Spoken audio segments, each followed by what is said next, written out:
today, no, sa kabila ng ating kapaguran, still we need to listen and give focus, attention to the Word of God. Amen po ba yun? Okay, so palakpakan mo natin si Lord na malakas, na malakas, na malakas. Amen. Sabi nila, no, yung Easter Sunday o yung Resurrection Sunday, no, ito yung araw na kung saan dapat nagse-celebrate yung mga Christians. Amen po.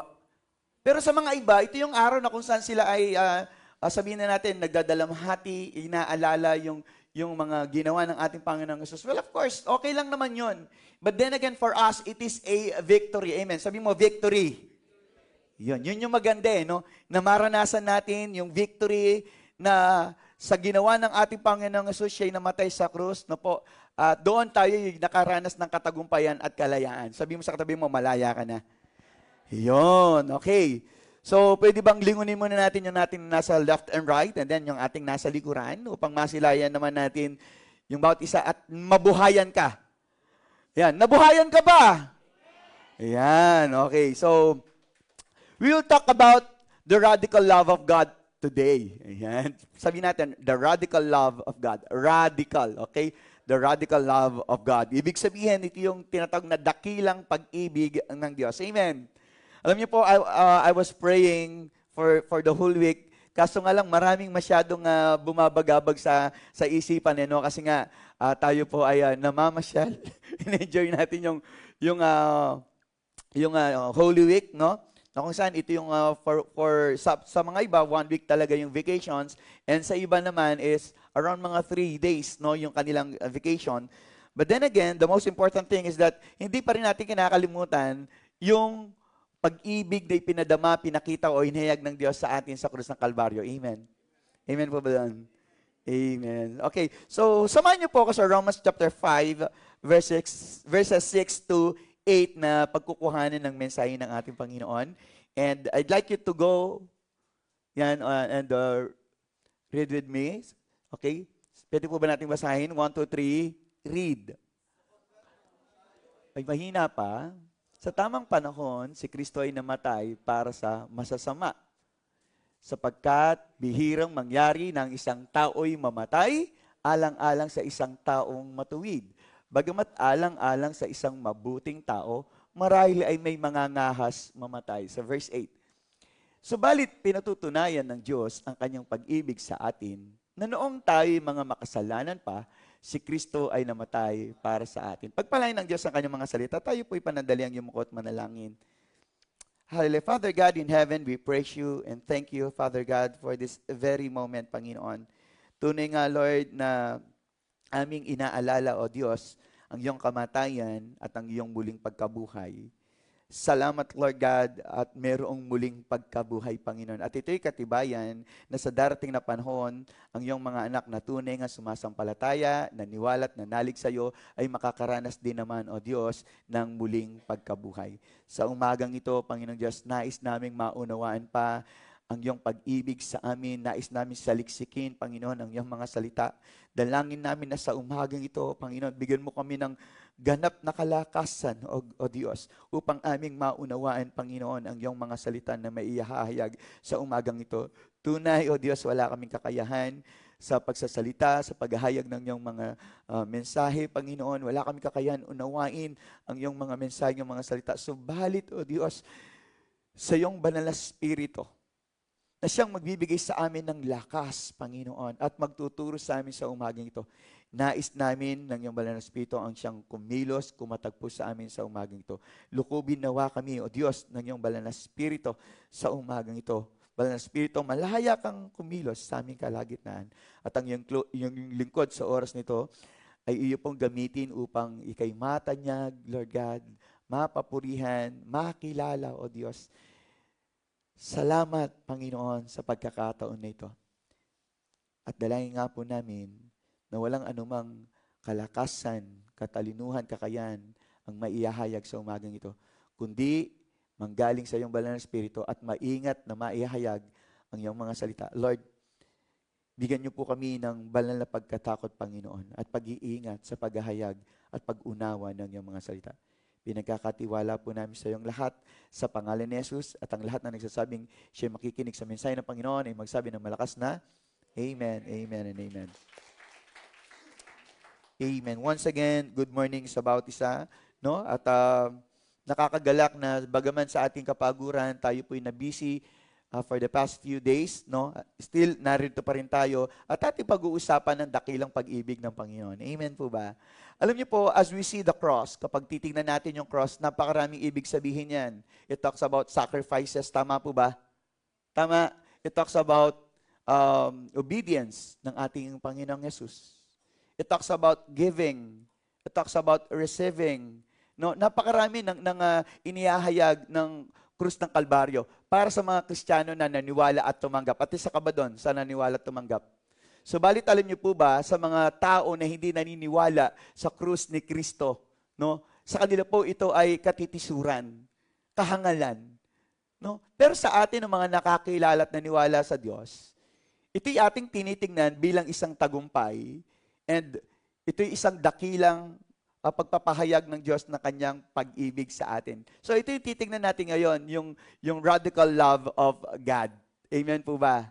So napakaganda pag-usapan yung pag-ibig ng Diyos. Sa mga panahon na ganito, no, mas maganda nating isipin na ginawa ng Diyos ang kanyang dapat gawin, no, because He loves us so much. Amen. Sabihin sa katabi mo, mahal ka ng Diyos. Amen. Kasi sometimes nafe-feel natin na para bang walang nag-iingat sa'yo, walang nagmamahal sa'yo, no, walang umaalala sa'yo, walang nagbibigay ng panahon sa'yo. But you know what, church? Naroroon ang Diyos upang ihayag niya yung kanyang dakilang pag-ibig sa'yo. Siya yung nagmahal sa'yo bago mo pa siya mahalin. Di po ba napag-aralan natin yan last time? So makikita natin na dito pa lamang sa ating binasa kanina sa Romans chapter 5, verse 6 to 8, and I want to read it to you again. No? Dito po sa aking salin, sabi niya, na nakasulat sa akin, sabi niya, sapagkat nung tayo'y mahihina pa, ibig sabihin, nung tayo'y makasalanan pa, nung panahon na tayo hindi pa kaibig-ibig. Sapagkat ang isang tao na masama o mahina, let's say, ay hindi kaibig-ibig kahit naman tayo kapag may mga taong nakagawa sa atin ng kasalanan o pagkakamali. Hindi ba hindi natin sila kayang ibigin? Pero ibahin natin ang ating Panginoong Yesus. Ibahin natin ang ating Diyos. Ang sinabi niya, sapagkat noong tayo may hina pa, noong tayo nagkakasala o makasalanan pa, namatay si Kristo sa takdang panahon para sa mga makasalanan. Naku, yun po ba yun, church? Imagine nyo nung panahon na yon, doon sa pinaka-darkest moment of our life, doon sa pinaka-maruming time ng ating buhay na kung saan tayo po ay hindi kaibig-ibig. Pero doon sa panahon na yun yung time na in-express ng ating Panginoong Diyos ang kanyang pag-ibig sa atin. Are you there? Na kung saan tayo po hindi natin kayang i-express yun sa mga tao. Na sa mga taong makasalanan, sa mga taong marurumi, sa mga taong mahihina, we cannot express that love. But praise God, ibang ating Panginoong Diyos, ibang ating Panginoong Yesus. Nung time na tayo po ay nasa kalalagayan ng ating madilim na buhay, walang umaalalay sa atin, walang tumatanggap sa atin, there is God. Ipinadama niya yung kanyang radical love, yung kanyang dakilang pag-ibig at the right time, at the right place, at the right moment, at the right emotion. Talagang pinadama sa atin ng Panginoon. Sa verse 7, ang sabi niya, mahirap mangyaring ialay din naman ang kanyang buhay alang-alang sa isang taong matuwid. Tingnan niyo po, kung matuwid na nga yan, ang sabi, napakahirap pa na ialay ang kanyang buhay. Ang sabing gano'n, kahit na may maaring mangahas na gumawa nito, sabing gano'n, alang-alang sa isang taong mabait or mabuti, ngunit, verse 8, ang sabi niya, pinatunayan ng Diyos ang kanyang pag-ibig sa atin nang mamatay si Kristo para sa atin nung tayo makasalanan pa. Imagine that verse, no, habang ako po ay nagme-meditate sapagkat sabi nga, napakakulang ng panahon na upang magkaroon ng paghahanda sa mensahe ng Panginoon. But then again, talagang nung gabi, hanggang kaninang madaling araw, no po, ibinigay ng Panginoon yung Romans chapter 5 verse 8. Yun yung pinakabinigay niya lamang Ngunit pinatunayan ng Diyos ang kanyang pag-ibig sa atin nang mamatay si Kristo para sa atin nung tayo makasalanan pa. So it talks about the radical love of God to us. He expresses His love for us through Christ. Nakuha niyo po ba? Ipinahayag ng Diyos ang kanyang pag-ibig sa atin nang ialay ni Kristo ang kanyang buhay doon sa krus ng Kalbaryo. Tingnan niyo po yung John chapter 15, verse 13. Ang sabi rito, ang pinakadakilang pag-ibig na maaaring taglayin ng sinuman para sa kanyang mga kaibigan ay ang ialay ang kanyang buhay para sa kanila. So tunay nga na ang pinadama ng ating Diyos sa atin na pag-ibig ay isang dakilang pag-ibig. Amen? Mamaya kantahin natin yon, yung dakilang pag-ibig. No po? Handa ka bang umawit mamaya nun? At ating iahayag yung pag-ibig ng Diyos na kanyang ipinadama sa ating buhay. Napakahirap no po na ialay ng sino man sa atin ang kanyang buhay para sa kaibigan lang. Pero tandaan natin, tayo po'y tinawag ng ating Diyos na mga kaibigan. Kaya po ibinigay niya yung kanyang bugtong na anak upang mamatay sa krus para sa ating mga kaibigan niya.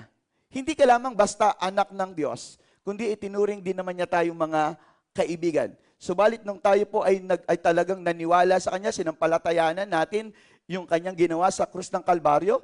So nagkaroon tayo ngayon ng relationship. Tama po ba? And that relationship is as a relationship as a father and a son. Naku niyo po, parang hindi kayo masaya na meron kayong relasyon sa ating Panginoong Diyos. Masaya ka ba na nagkaroon ka ng relation o relationship kay Jesus? Amen. So we'll talk about radical love of God. When we talk about radical love of God, it is, number one, it is, sabi mo nga, unconditional. Yun, yung dakilang pag-ibig ng Diyos, ito po ay unconditional. Ibig sabihin, it has no rules or regulations. Nakanyo po ba? Pag sinabing unconditional, walang mga parameters, walang mga sukatan. Basta't minahal ka ng Diyos, kung sino ka man, ano man yung sitwasyon niya sa buhay, ang sabi nung inawit natin kanina, di ba? Hello? Ganun ang ating Panginoon. That's why, huwag mo sasabihin na, Lord, hindi mo ko love, hindi mo ako mahal, kasi nahihirapan ako. Hindi yun yung batayan ng pag-ibig na hindi ka iniibig ng Diyos dahil ikaw ay nahihirapan or may karamdaman. Tandaan natin yan. Ang sabi ng Romans chapter 5, verse 8, o verse 35, punta po tayo sa Romans chapter 5, or Romans chapter 8, rather, verse 35, ang sabi niya rito sa Romans chapter 8, verse 35, who shall separate us from the love of Christ? Sabi nga nun, shall trouble, or hardship, or persecution, or famine, or nakedness, or danger, or sword? Ang sabi nga nun, sino ang makapaghihiwalay sa atin sa pag-ibig ni Kristo? Because it is unconditional. Nakanyo po ba, church? Hindi nawawala ang pag-ibig ng Diyos sa atin. Hindi naapektuhan ng kung ano yung kalalagayan natin ang pag-ibig ng Diyos. Because, again, according to Romans chapter 5, verses 6 to 8, nung tayo may hina pa, inibig na niya tayo, ipinadama niya ang kanyang pag-ibig. Nakanyo po ba? Kaya nga it is unconditional. Wala siyang sinabing, iibigin kita, basta't iibigin mo rin ako. Hindi katulad natin yan. Na tayo po mga tao, ay iniibig natin ang mga tao na umiibig lamang sa atin. So there is this condition. Meron tayong, kung iibigin mo ako, iibigin kita. Kung bibigyan mo ako, bibigyan kita. Kung sasamahan mo ako, sasamahan kita. Ganun ang pag-ibig ng tao. Nakanyo po ba? At ang pag-ibig ng tao ay seasonal. Sabi mo, seasonal. Ganun yung pag-ibig ng tao, pero ang Diyos hindi. Umulan, umaraw, bumagyo, mahal na mahal ka ng Panginoon. Ano man ang kalalagayan natin, no, ang ating Panginoon ay hindi titigil na magmahal sa atin. Amen po ba? That is the radical love of God. It is unconditional. Sabi nga sa John 3:16, anong sinabi ng John 3:16? Na nakakalimutan na natin? Tingnan natin yung John 3:16. Basahin po natin muli yung sinabi ng ating Panginoong Diyos sa John 3:16 na pinapaalala sa atin, sapagkat gayon na lamang ang pag-ibig ng Diyos sa sanlibutan na ibinigay niya ang kanyang tanging anak upang ang sinuman sa kanya'y sumampalataya ay huwag mapahamak kundi magkaroon ng buhay na walang hanggan. Tandaan natin yung verse na yan. That is the heart of the Bible. That is the heart of God. That is His heart. Isang pag-ibig na dakila ang pinapahayag ng Diyos sa atin. And it is unconditional. Nako niyo po ba, church? Napakabuti ng Panginoon, no? Salamat, Panginoon siya. Salamat, Diyos siya. Salamat, hindi siya tao. napakabuti ng ating Panginoon na ipinadadama niya yung kanyang pag-ibig na talagang masasabi natin na unconditional. So, number 2 is this. That the love or the radical love of God is infinite. Sabi mo nga infinite. Iyon. Alam niyo ba yung ibig sabihin nung infinite? Pag sinabing infinite, ito yung hindi mo kayang sukatin. Naku niyo po ba? It is immeasurable. Are you there? Ganun na yung radical love of God. No? Walang anumang measurement para masabi mo, ay ganito ako kamahal ng Diyos. Naku niyo po ba? Di ba sometimes tayo, alam mo yung problema ko, sing laki na ng building na yan, or sing lawak na ng dagat, sing lalim ng dagat. May mga sukatan tayo. Pero we cannot measure the love of God to us because it is radical. Ito'y dakila. Amen. Imagine, kaya niyang ibigay yung buhay na kanyang kaisa-isang anak. Ganun niya tayo kamahal. Are you there? So, pag sinabing infinite, it has no expiration. Sabihin mo, walang expiration. Kasi nga, infinite eh. So, hindi niya sasabing, mahal kita ngayon, pero bukas hindi. Or mahal kita this 1 week, next month, hindi na kita mahal. Hindi katulad yan ng pagmamahal natin sa ating mga anak, sa ating mga asawa. Sometimes, nawawala yung ating pag-ibig, yung pagpapahayag ng ating pag-ibig. Tandaan natin yon. Naniniwala ka ba doon na sometimes nawawala yung pag-ibig natin sa ating minamahal? Di ba? Tama ba? Kapag kasi nagkaroon kayo ng konting problema, pag-aawayan, sometimes nananamlay yung pag-ibig mo sa minamahal mo, sa asawa mo, sa mga anak mo. There are times, sabi nga nung isang in-interview na artista, hindi naman lagi mahal mo siya eh. Tama po ba? Sino dito yung lalaki, lagi niyang mahal yung asawa niya araw-araw? Hindi kayo nag-aaway, hindi ka naasar sa kanya, hindi mo siya pinapalayas. Diba, there are times na talagang ayaw mo siya. Wala kang gana sa kanya. Ayaw mo siyang kausapin. Ayaw mo siyang makita, gusto mo mapag-isa. No? But si Lord Jesus hindi eh. His love is infinite. Yung radical love ni Jesus is infinite. Walang expirations. Naku niyo po ba? Walang boundaries ang pag-ibig ni Lord. Kaya nga yung awitin, sinasabi nila yung reckless love of God. Walang pag-iingat na pag-ibig ng Diyos. Ang sabi nga kasi nga walang boundaries eh. Naku niyo po ba yung reckless love of God? Na kinwestiyon pa nga nila yun eh. Bakit ganun? Bakit ganun yung pinadama ng Diyos sa atin? It is a reckless love. Yung ginawa niya, walang pag-iingat. Kaya sabi ng ibang tao, maling gamitin yung word na reckless when it comes to the love of God. So, hindi natin gagamitin yung reckless, gamitin natin yung radical. When it comes to the love of the Father, to the love of God to us, gamitin natin yung word na radical. Amen po ba? So, ganun ang ating Panginoon. No boundaries ng kanyang pag-ibig sa atin. Kasi nga, it is infinite. As long as nabubuhay tayo, as long as nakasama na natin siya sa langit, kahit na tayo po ay mawalay sa Panginoon, magkasala tayo, mahal ka pa rin ng Diyos. But I'm not saying na magkakasala ka, magpapatuloy ka sa kasalanan dahil mahal ka naman ng Diyos. Yes, tandaan natin, God loves the sinner, but He hates the sin. Tama po. But it doesn't mean na makasalanan ka or tumalikod ka sa ating Diyos. Naunawan niyo po ba na halimbawa, tumanggap ka na sa Kanya, tinanggap mo siya bilang Diyos, Panginoon, sa rin tagapagligtas ng iyong buhay, nagkaroon kayo ng relationship as a father and son. Ngayon, tatalikod ka sa Kanya, magbabackslide ka. Mahal ka pa rin ng Diyos. But it doesn't mean na maliligtas ka pagdating niya. Pero mahal ka pa rin niya. Naku niyo po ba? Naunawan niyo po ba? Kasi baka sabihin niyo, magkakasala na lang ako, mahal pa rin naman ako ng Diyos. At ang akala natin na dahil mahal tayo ng Diyos, maliligtas pa rin tayo. No! Hindi po ganun. Ibang pagmamahal ng Diyos sa kaligtasan. Naku niyo po ba? So, huwag niyong sasabihin na, mahal naman ako ng Diyos. Ito yung kadalasan na ginagamit ni Satanas eh. Huwag kang mag-alala, mahal ka naman ng Diyos eh. Para kino-convert tayo ni Satan na, okay lang yan, mahal ka naman ng Diyos. Kahit tayo sa ating mga kapatiran na nagkakasala, hindi mo pwedeng sabihin, alam mo kapatid, mahal ka ni Lord. Nagkakasala ka. Anong sabi? Rebuke! Tama? Rebuke is better than secret love. Kaya ang sinasabi ng Bible, let us rebuke these people because we love them. Ganun din ang ating Panginoon. Nire-rebuke niya tayo kasi mahal niya tayo. But the moment na hindi tayo nakinig sa Panginoon, bagaman ang pag-ibig ng Diyos ay infinite, it has no expirations, it has no boundaries, but it doesn't mean na maliligtas ka. Nakukuha po ba natin yung church? Tingnan natin yung Lamentations chapter 3, verse 22 to 23. Anong sabi?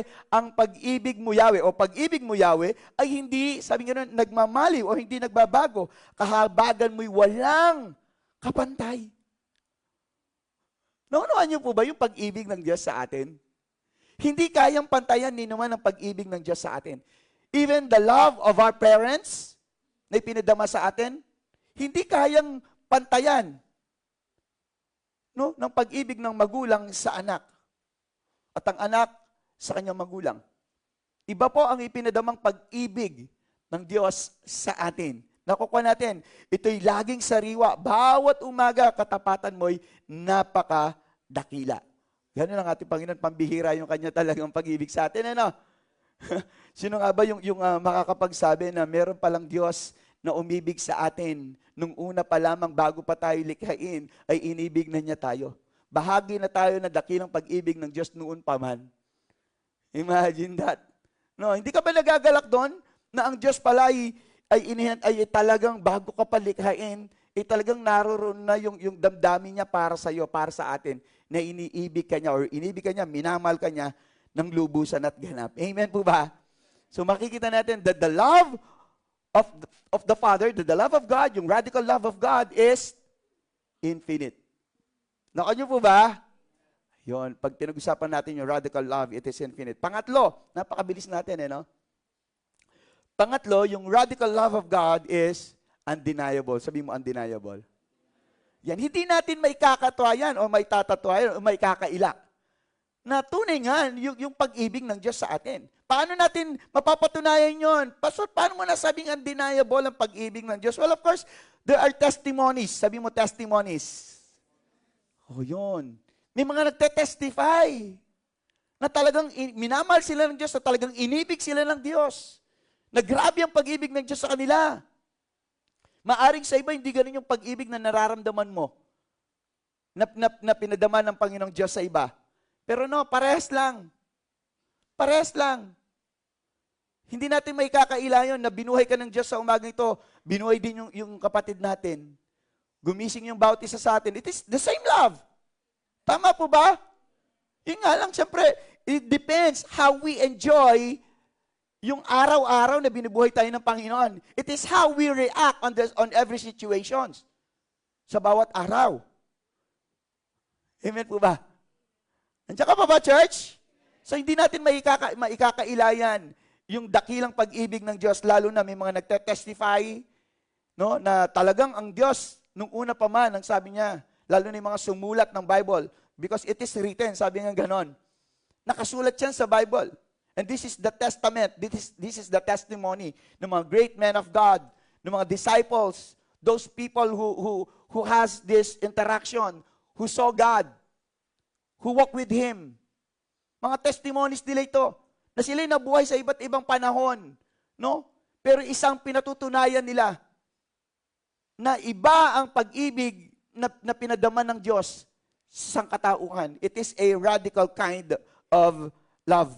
Tandaan natin yung mga testimonies na maraming buhay na nabago. That is because of the love of God. Amen? Dahil doon sa John 3:16, that is a radical love of God, expression of God's radical love. So, nagkaroon ng isang bagong buhay. Nabago nga ba ang buhay mo? Maring nabago yung buhay mo, yung pamumuhay mo. Kasi bahagi yun eh. Ang isang bagong buhay, bahagi yung yung pamumuhay niya, yung everyday, kung paano siya mamuhay. Tama po ba? Andiyan ka pa ba, church? Amen. So that is undeniable. Hindi natin talaga makakaila, no? And then even yung buhay na salita ng Diyos. Alam naman natin 'yon, na buhay ang salita ng Diyos. So whenever we read the Word of God, ito yung nagsasalita kasi nga buhay at ikinukwento niya yung hindi maikakaila na pagpapahayag ng dakilang pag-ibig ng Diyos sa atin. Na merong nabuhay, may ipinanganak sa pamagitan ng banal na Espiritu at ito yung kanyang kaisa-isang anak na si Jesus Christ. Naku niyo ba? Siya yung pinaka-greatest man who walk on earth. Naku niyo po ba? Nung minemeditate ko, oo nga, no? Wala siyang na-capture or wala siyang, sabihin na natin na, wala siyang mga nagawa, sabihin na natin na kinonquer niya yung isang bansa or what. Pero naging great man or greatest man of all time, si Lord Jesus. No po? Andiyan pa ba kayo? Amen. So, hindi may kakaila yun. Kasi alam natin na kayo ay nakakaranas din naman ng pag-ibig ng Diyos. Naniniwala ba kayo doon? Kasi parang hindi kayo naniniwala dahil sa itsura niya, lulungkot niya eh. Ganyan ba yung pagmumukha ng isang taong nalaman niya na may nagmamahal sa kanya? Ganyan ba yun? No, amen, di ba? Para kayong nalungkot nung, mahal ako ni Lord, nalungkot ka. Parang hindi ka naniniwala na mahal ka ng Diyos. Parang hindi ka naniniwala na namatay siya, kaya nga may resurrection ngayon. Ano po? Nandiyan ka pa ba? Okay. So siguro kailangan ko lang talagang bilisan, no? So, pang-apat. Pang-apat na tayo. Kahuli-hulihan na to. Para mabilis tayo, ano? Okay, pang-apat. Yung radical love of God is intentional. Sabi mo, intentional. Napakaganda nung bahagi na yon. Napakaganda nun. Hindi siya plinano lang. Hindi lang basta nakapag-isip ang Diyos na, ay sandali, mamahalin ko tong tao na to. Itong taong makasalanan to, mamahalin ko. Hindi niya sinabing ganon. Talagang yung intention niya, yung sa puso niya, sa isip niya, mahal ko tong tao na to. Very intentional. Kaya nga ang ating Panginoon hindi siya nag-hesitate na ibigay ang kanyang buhay. Because His intention is to show that love, that radical love to the world. Naka niyo po ba? Tayo kasi, hindi talaga natin ini-intention na ibigin yung bawat isa.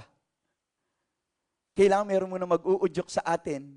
Ibigin mo naman tong tao na to. Meron pang magtutulak sa atin. Meron muna kadahilanan para ibigin natin ang isang tao.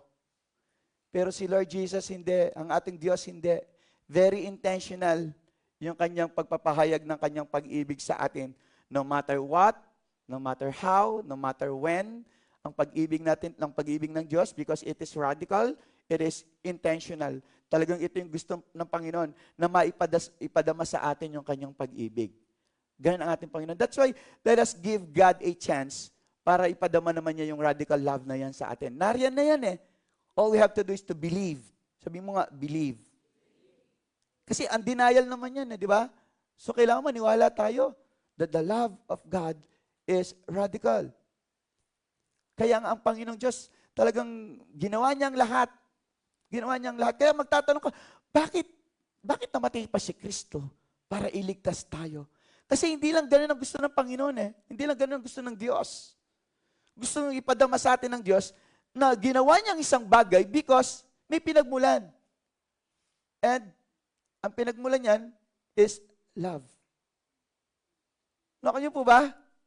Kasi di ba sinabi naman sa Bible, faith, hope, and love. Yung tatlo na yan. Okay yan. Tama yan. But the greatest of the three is love. Kaya nga ang Panginoon, ang Diyos, sa bawat ginagawa niya, sa bawat pagpapahayag niya sa atin, talagang lagi niyang gustong maipada sa atin yung love. When He gave His life to us, there is this love. When He obeyed, there is this love. When He gave Himself as a sacrifice, merong love pa rin na nakaugpong. Ito yung laging nag-uudyok sa Kanya. Ito yung dahilan. Love. Kasi nga, ang love ng Diyos ay very intentional. Naku niyo po ba? So tayo dapat ganun din. Talagang yung intention natin na we need to love God, I want to love God, no matter what, no matter how, anumang sitwasyon, iibigin ko pa rin ang Diyos. I will never forget the love of God He gave on the cross of Calvary. No? Dapat ganun din yung ating damdamin, yung ating kaisipan. No? Napahalagahan natin yung pag-ibig ng Diyos na Kanyang ipinahayag sa atin. Nandiyan ka pa ba? Alam nyo, marahil hindi kayo maniniwala talaga na, intentional ba talaga yan? It is planned. Parang plinano lang yan, Pastor, no? Hindi siya. In fact, it was prophesied. Bago pa man. No? Ang ating Diyos, ang sabi niya, ganito ka mamamatay. Pupunta tayo sa Isaiah 53. Let's go to Isaiah 53. Gusto ko pong ibahagi sa inyo itong Isaiah 53. Tingnan niyo yung sabi ni Book of Isaiah. Ang sabi niya. Sige, punta tayo. Yung the whole Isaiah 53, and I want to read this to you. Ang sabi niya, sinong naniwala sa aming narinig? Tingnan niyo po At kanino nahayag ang bisig ng Panginoon? Nung una pa lang si Isaiah, talagang nandun yung kanyang pangamba na may maniniwala kaya. Tingnan nyo kasi, no? Sa panahon ni Isaiah, how many years pa magaganap yung hula kung paano mamamatay ang isang Mesaya?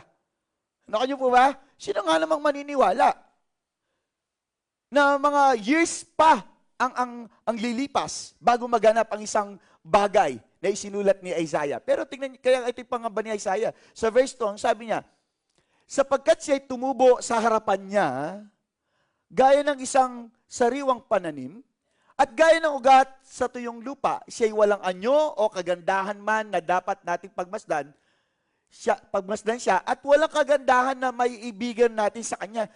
Tingnan natin, nung time kasi na yon, walang kagandahan na makikita kay Jesus Christ. Dahil sa itsura niya, yung nakita niyo mga naglalakad sa daan, yung mga gumaganon, may step pa yun Naku kayo, wala pa yun. Kung nandidiri na tayo dun sa mga sugat nila sa likod, wala pong sinabi yon. Gas-gas lang siguro yon kay Jesus. Naku niyo po ba? Okay, punta tayo ngayon sa 3. Ang sabi niya, siya'y hinamak at itinakwil ng mga tao, isang taong nagdurusa at sanay sa kalungkutan, at gaya ng isa na pinagkublihan ng mukha ng mga tao, siya'y hinamak at hindi natin siya pinahalagahan. Tingnan niyo po yung sinukli ng tao. Walang ka-intention talagang mahalin ng Diyos o si Jesus Christ. Because on that very moment, wala kang dapat mahalin. Wala kang makikitang kagandahan sa Kanya. Pero tayo po, again, if we will go back to Romans chapter 5, verse 8 o verse 6 hanggang 8, nung tayo makasalanan pa, inibig na niya tayo. Nung tayo mahihina, nung tayo marumi, nung tayo walang-wala pa, inibig niya tayo. Nakuha niyo po ba? Pero taliwas ito sa mga tao na nakakita sa Kanya. Sa kabila ng papapahayag niya ng pag-ibig, ay hindi natin sinuklian ng pag-ibig. In fact, we do not have this intention to love God truly. Naku niyo po ba? Hello! Ganon katindi ang ating Panginoong Diyos. Ganon siya katindi. Very intentional kasi yung pag-ibig niya sa atin. Talagang nice niya na maipadama yung kanyang pag-ibig sa atin. It is His intention to express His radical love to us na hindi natin pinapahalagahan. Nakakalungkot lang na namatay si Jesus para sa mga Kristiyano, sa mga tao na naging Kristiyano nung sila'y naniwala. But after that, wala na tayong ginawa. Wala na tayong ginawa. No? How do we treasure and value the love of God to us? Paano mo iniingatan yung pag-ibig ng Diyos? sa iyong buhay na ginawa niya, yung binago niya yung buhay mo. Paano mo iniingatan yan? That is because of God's radical love. Nakuha po ba natin, church? Punta tayo sa verse 4. Anong sabi niya? Tunay na kanyang pinasan ang ating mga karamdaman. Tingnan niyo po ha. At dinala ang ating mga kalungkutan. Gayon may ating itinuturing siya na hinampas, sinaktan ng Diyos at pinahirapan. Parang sinasabi natin, uy, wala akong kasalanan dyan ha. Ang Diyos Ama ang may gusto niyan. Ayaw din ng Diyos Ama yon sa totoo lang. Kung titingnan natin, tingnan niyo po ha, ulitin lang natin. Tunay na kanyang pinasan ang ating mga karamdaman at dinala ang ating mga kalungkutan. Gayon may ating itinuring siya na hinampas, sinaktan ng Diyos at pinahirapan na sinasabi natin. Kasalanan naman ng Diyos yan eh. Ginusto naman niya yan eh. Alam niyo po ba, church, for your information, nung si Jesus ay nakapako sa krus, tumalikod ang Ama. Tinalikuran niya yung kanyang anak dahil ayaw niyang makita yung kawalang hiya ang ginawa ng mga tao na inibig niya at niligtas ng Diyos and then ganun pa yung gagawin. Wala naman sigurong magulang dito na gusto niyang makita ang kanyang anak na pinahihirapan ng ibang tao o sinasaktan ng tao. Tama po ba? Lulusob at lulusob ka, tama? At maghihiganti ka. Pero dito, tiniis ng Ama yon. Kaya hindi natin pwedeng sabihin, yung Ama niya yung may kasalanan kung bakit namatay si Jesus. No! Hindi po ganun yon. Kasamang napako sa krus ng Kalbaryo, yung ating mga kasalanan. Alam niyo bang 3 bagay yung naipako sa krus? Hindi 3 tao. 3 bagay. Una, yung ating mga kasalanan. Tama po. And then sino? Of course, si Jesus muna talaga. Nakita natin physically, nakapako siya. Bilang tao, napako siya. Tama. Siya yung nakapako doon. Kasamang nakapako yung ating mga kasalanan. Tama po ba? 2 na yon. Ano yung pangatlong nakapako?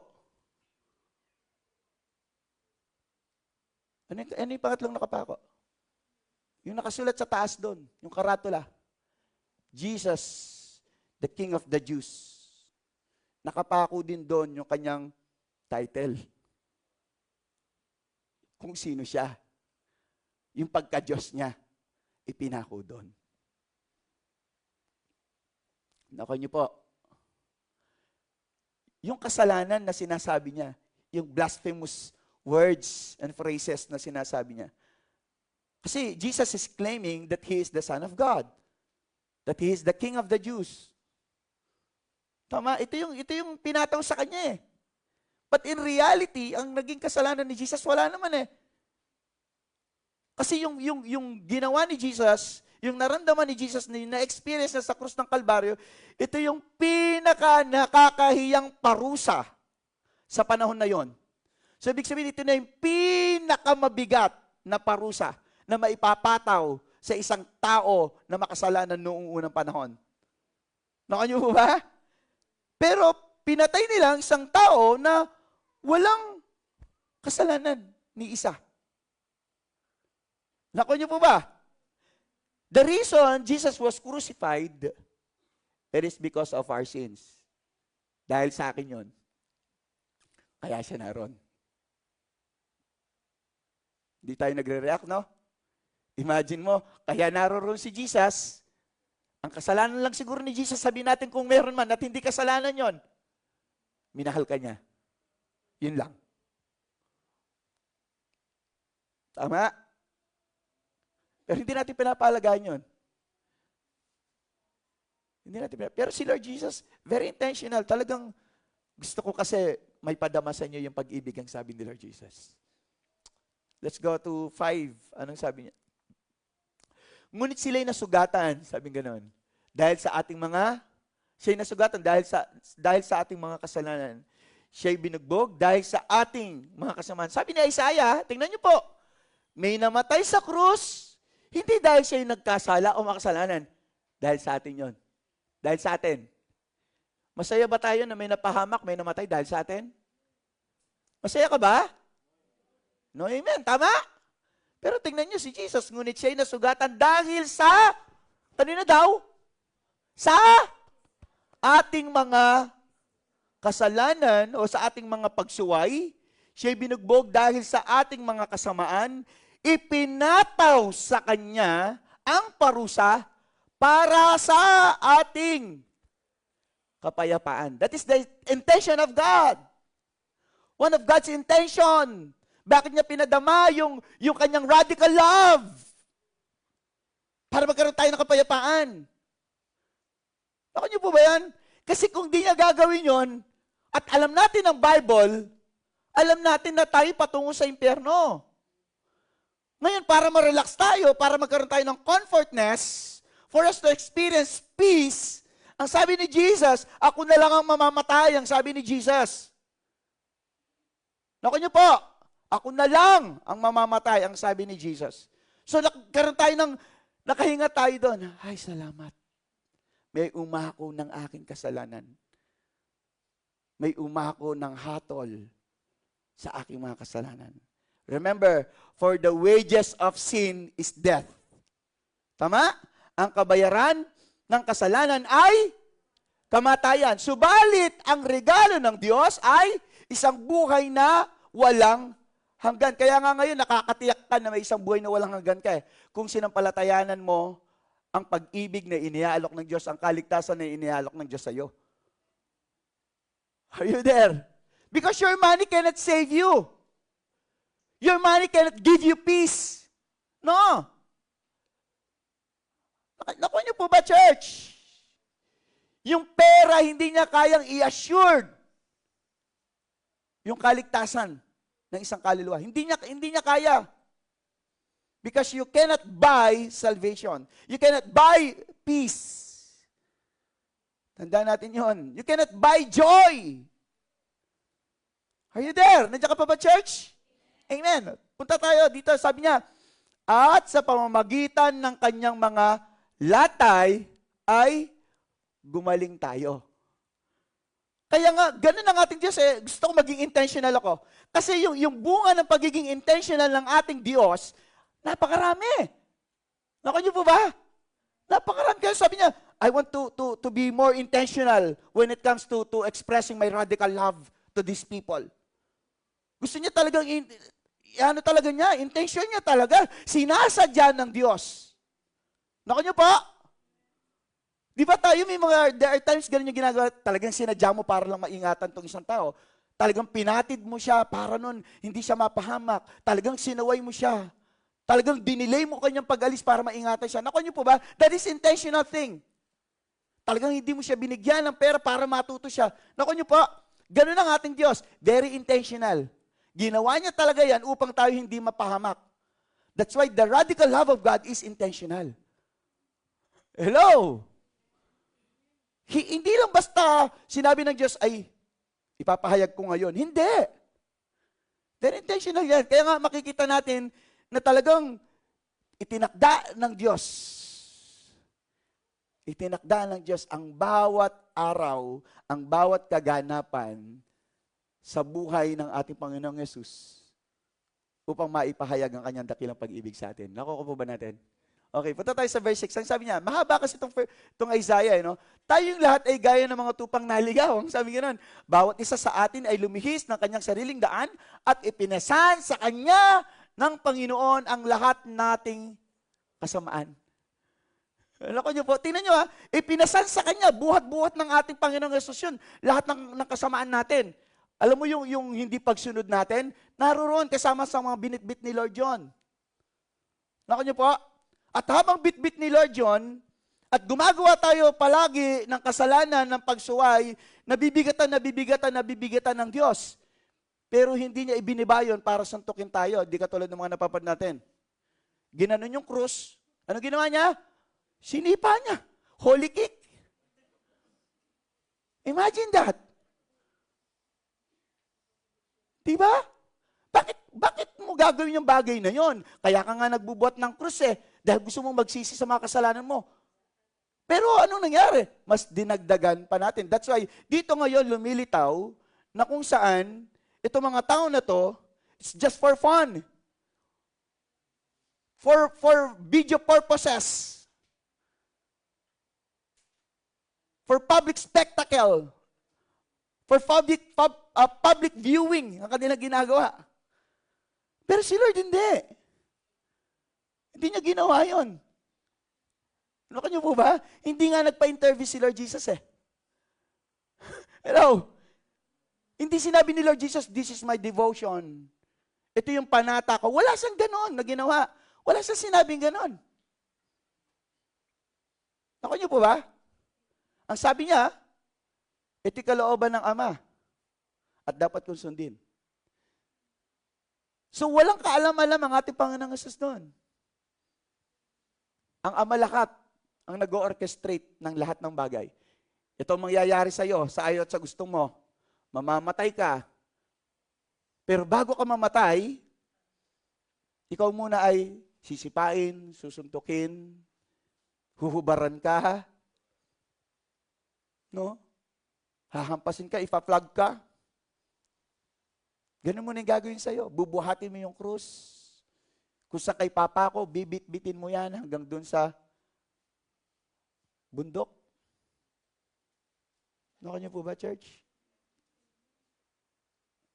Hindi ko alam kung anong uring damdamin meron tayo pag naririnig natin yung mga ganitong uri na pinagdaanan natin, Panginoon. Hindi lamang kasi siya ipinako basta-basta sa krus. Yung mga napapanood natin sa mga sinakulo, it is not true. Hindi totoo yun. Hindi po ganun. Wala sa katiting yun. Dramatization pero hindi pa totoo. Naku niyo po ba? Tapos isa tayo sa nakikipila. Di ba? Isa tayo sa nakikipalo. We make fun. Actually, sabihin ko, it is a blasphemous thing. Blasphemy yun. Na ginagawa natin yung ginawa ng ating Panginoong Hesus. Yes, ang sabi ni Lord, imitate me as I imitate my Father who is in heaven. Gayahin niyo ako, tularan niyo ako. Pero sinasabi ni Jesus, tularan niyo yung mga mabubuting gawa na ginawa ko. That's why one of the 7 last word of the Lord is, it is finished. Tetelestai, it is finished. Ang sabi nga nun, tapos na, wag mo nang gawin. E naka magpalaspas. E naka magpanata. It is finished. I don't know why. Bakit ginagawa pa ng mga tao yan today? In fact, yung mga panahon na ito, this is the day of celebration. This is the day that we must rejoice. Itong araw na ito, hindi talaga ito yung resurrection day. No. Resurrection, nakalipas na. Naku niyo po ba? At meron isang darating pa resurrection, yung tayo. Yung mga naniwala kay Jesus. Yung mga sumampalataya kay Jesus. He's the firstborn. He's the first resurrection. At magkakaroon ng second resurrection on our part. But for us, it is first resurrection para sa atin. Naku niyo po ba, church? Intindihan niyo po ba? That's how intentional God is when it comes to His radical love for us. Ang lawak po, kanina siguro sabi niyo, ay, ang bilis naman ni Pastor. 1, 2, 3, 4. Ang bilis ng 3. 4. Ito na. Punta tayo ngayon. Verse 7. Siya'y inapi at siya'y sinaktan, gayon may hindi niya ibinuka ang kanyang, hello, ano sabi? Hindi niya ibinuka ang kanyang bibig. Gaya ng kordero na dinadala sa katayan, at gaya ng tupa na sa harapan ng mga manggugupit sa kanya ay pipi, kaya't hindi niya ibinuka ang kanyang bibig. Grabe po to. Hindi katulad natin yan. Alam nyo, itong panahon na to, marami nagta-travel, marami naglilibot. Nakuha niyo po ba? And some of them na nakaranas ng mga aksidente because mainit ang ulo. Habang nagda-drive, nagmumura.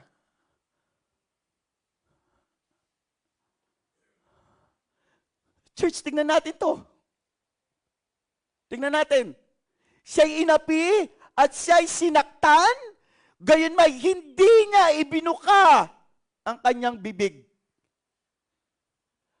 Alam niyo po bang sabi ng mga Bible scholars, some of the Bible scholars, nung siya hinampas kahit walang ganun. Pero nakita natin ngayon yung mga nagpapalaspas na yan, nagbubuhat ng krus na yan, konting hagupit lang, ay, Nagmumura pa. Pero si Lord, tingnan nyo, grabe Hindi niya ibinuka yung kanyang bibig. Wala siyang sinabi. Parang nga daw siyang pipi Hello? O't may pipi kayo? Hello? Ayun na sinabi nyo, hindi niya ibinuka tayo kasi gaganti tayo. Tayo kasi magre-retaliate. Gaganti tayo. Higit pa doon sa ginawa. Pinitik na kamo, sapukan may Sapukan tayo. Ganun yung gagawin natin Yan ang Kristiyano. Tama? Hello? Ganyan yung Kristiyano, di ba? No, amen. Hindi ganyan ang Kristiyano. Pero talagang there are times naman talaga na nag-iinit yung ulo natin. But it's okay, wala namang problema na mag-init yung ulo. Okay lang. Pero sana gang init na lang ng ulo yon. Huwag na lang lalabas sa bibig. Nakuha niyo po ba? Kasi ano yung sinabi ni Lord dito ni Isaiah? No, kung babasahin natin, natuunawain. Siya'y inapi at siya'y sinaktan, gayon may, hindi niya ibinuka ang kanyang bibig. Wala siyang sinabing anuman. Amen? Kasi nga, intention niya na ipadama yung kanyang pag-ibig. So he will not retaliate, hindi siya gaganti. Ganun bang pag-ibig, gaganti ka? Minura ka, mumurahin mo rin? Hindi ganun ang pag-ibig. Tama ba? Kasi sapagkat ang itinuturog ng pag-ibig, anong sabi ng pag-ibig kung pupunta tayo sa Corinthians? Di ba? Punta tayo, tingnan natin. Tingnan natin yung Korinto.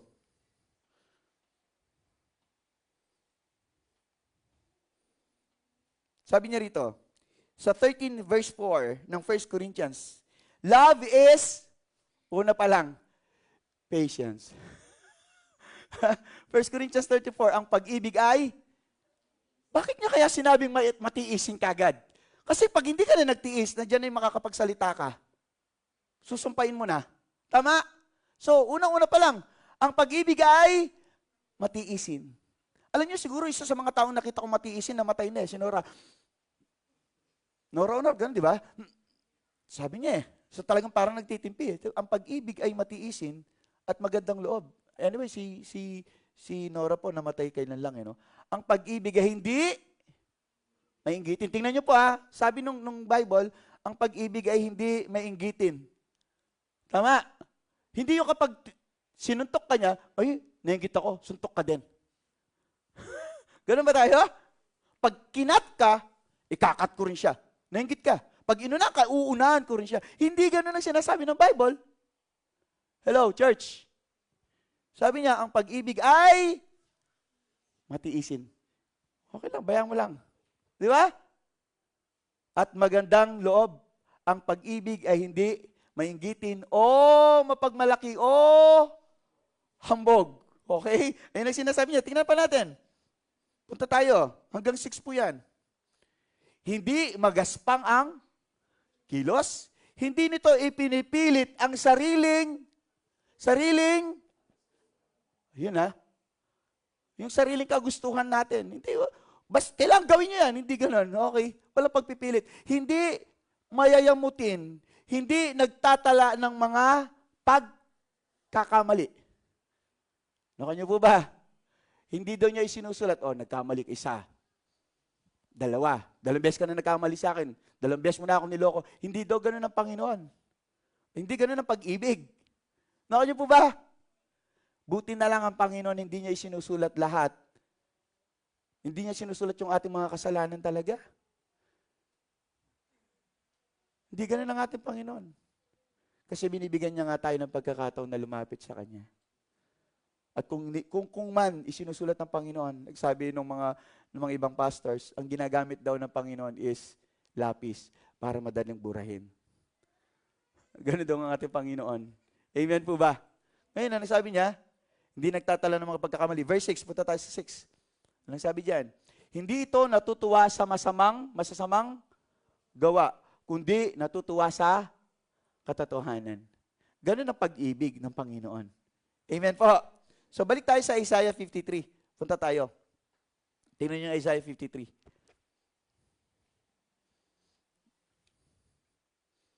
Okay. Sa Isaiah 53, tingnan natin. Siya'y inapi, saan na tayo? Sa verse 8, tingnan natin yung verse 8 ng Isaiah 53. Tingnan nyo. Sa pamagitan ng pang-aapi at paghatol ay inilayo siya. At tungkol sa kanyang salinlahi na itinuturing na siya itinawalag sa lupain ng mga buhay at sinaktan dahil sa pagsalangsang ng aking bayan. So makikita natin yung ating Panginoon, no? Na even yung naihiwalay siya sa kanyang mga lipi, sa kanyang pinagmulan na lahi dito sa lupa. In fact, even to his father, nalalayo siya mula sa kaharian. Sabi niya, bumaba ako mula sa langit patungo sa lupa. So, yung separation nila naroroon, no? Naku niyo po ba? Para lang maipadama ng Diyos yung kanyang pag-ibig sa atin. He is willing, ang ating Diyos, na, sige, okay lang lumayo ka sa akin, pumunta ka sa lupa, bumaba ka doon, hubarin mo yung pagka-Diyos mo, mamuhay ka bilang tao, sabing ganon, at sumunod ka sa kung ano man yung ipinag-uutos ko sa iyo, ang sabi ng Diyos Ama kay Jesus. So, si Jesus, ginawa niya lahat yung ginampanan niya. He obeyed. Naku niyo po ba? Talagang, ang ating Diyos talaga, no, very intentional. Again, kung titingnan talaga natin, yung kabuuan na pagpapahayag ng dakilang pag-ibig ng Diyos, very intentional. Kaya hindi natin pwedeng sabihin, nagkataon lang. No, hindi. Talagang noon pa man, alam na, ipinahayag na noon pa man. So, very intentional. Kumbaga, sabihin na natin, gamitin natin yung word na pinagplanuhan. Sabihin natin pinagplanuhan. Pero ang Panginoon kasi hindi naman talaga mahiling magplano. Remember? Ang Panginoon hindi niya sasabihin, ganito ang gagawin ko. No! Ang sabi niya, let us make man in our own image. Let there be. Sabi niya, hindi niya sabihin, ganito natin gagawin yung araw, yung gabi. Wala siyang sinabing ganon. Because there is power. There is power whenever Jesus or God says a word or say a word. Pag sinabi ng Diyos yun, talagang nagkakaroon ng evolution. Nagkakaroon ng creation. Nakuha niyo po ba, church? Hello? Naunawaan niyo po ba? Kaya nga, hindi lang siya basta plinano, kundi talagang very intentional yan. Na talagang itong gagawin ng Panginoon. Hello? Nandiyan pa ba? So, makikita natin, no? Very intentional yung radical love of God. So, punta tayo sa verse 9. Tingnan niyo po. Tingnan niyo. At ginawa nila ang kanyang libingan na kasama ng masasama. At kasama ng isang lalaking mayaman sa kanyang kamatayan, bagaman hindi siya gumawa ng karahasan o walang anumang pandaraya sa kanyang bibig. Have you experienced, kayo po ba ganon? Naka-experience ba kayo ganon? O sa family nyo, na hindi pa man namamatay, meron na talagang libingan? Sino dito, di ba, ganon naman yung perception natin, yung mindset natin na bibili ako ng lupa ngayon para pag namatay si ganito or namatay ako, huwag niyo sabihin sa akin na kaya ka bibili ng lupa sa sementeryo, ay wala kang dahilan, walang ilalagay doon. Well, of course, meron pumapasok sa isip natin na gano'n para kung sino man ang mauna, meron ng paglalagyan. Tama po ba? Which is okay lang, walang problema doon. Ang problema lang doon, sino yung pinapanalangin mong mauuna doon? Kaya ako bumili para kay ako. Huwag naman sana gano'n, no? Nabibili ka ng lupa para kay nanay mo o kay tatay mo. Huwag naman sana gano'n. Kung bibili ka ng lupa, it's okay lang. At least prepared ka, di ba? Prepared. Tama po ba? Okay lang yun, pero kung sabihin, bangka ni Tama, at tinakang lugar, bisakang muna. Anong mamukang tagi ka? Di ba?